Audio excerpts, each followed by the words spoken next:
Yo peeps, how's it going? What's new? It's so nice of you to pop by and grace us with your high energy this fine day. On this channel, we try to understand everyday life through the application of psychological principles. So in today's video, we're going to discuss the psychology of home.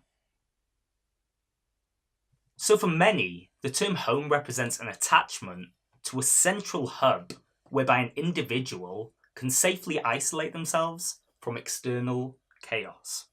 So to gain a deeper appreciation of the psychological principles that are underpinning our feelings of rootedness, we must first understand the multiplicity of factors that shape our perception of home. So without further ado, let's jump straight into the action.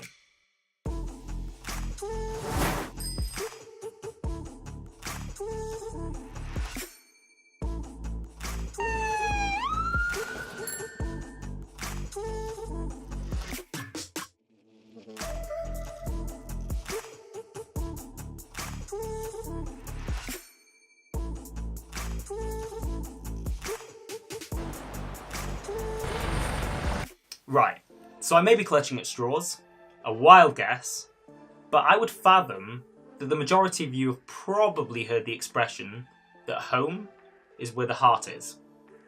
Okay, so if we hold this quote at face value, then it's fair to assume that every individual's home should be wherever they are. Now this statement holds true for those who travel the globe liberally and do not single out a single area as their home. And this is perhaps because home bears a different meaning to different people. Now for some, home might be defined by the physical manifestation of property, i.e. a house, and its exteriors, its interiors, such as furniture or cars. Whereas for others, home might be characterised by the people that make up the fabric of their community, i.e. immediate family, local shopkeepers, or your local politicians. Now those who bear a strong emotional attachment to a particular area that they have since established as home may owe it to their childhood experiences of interacting with that particular environment for the first, for the second, and for the umpteenth time. The brain's capacity to internalise memories and other sensory aspects within a child's physical surroundings may result in that child or that individual reverting to that state of mind upon their return, eventually leading to a greater sense of affection for that area. Now it is feasible that you may acknowledge several of these aspects, all of them, or zero of them, as dimensions pertaining to your notion of home, however with varying degrees of affinity.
Now in most cases, attributable to the factors that we've previously mentioned, the passing of time will enhance our fondness of the place that we live, thus giving our lives purpose and meaning, ultimately That will aid in our own personal discovery of who we are, thus bolstering the chances that we will consider that place as our home.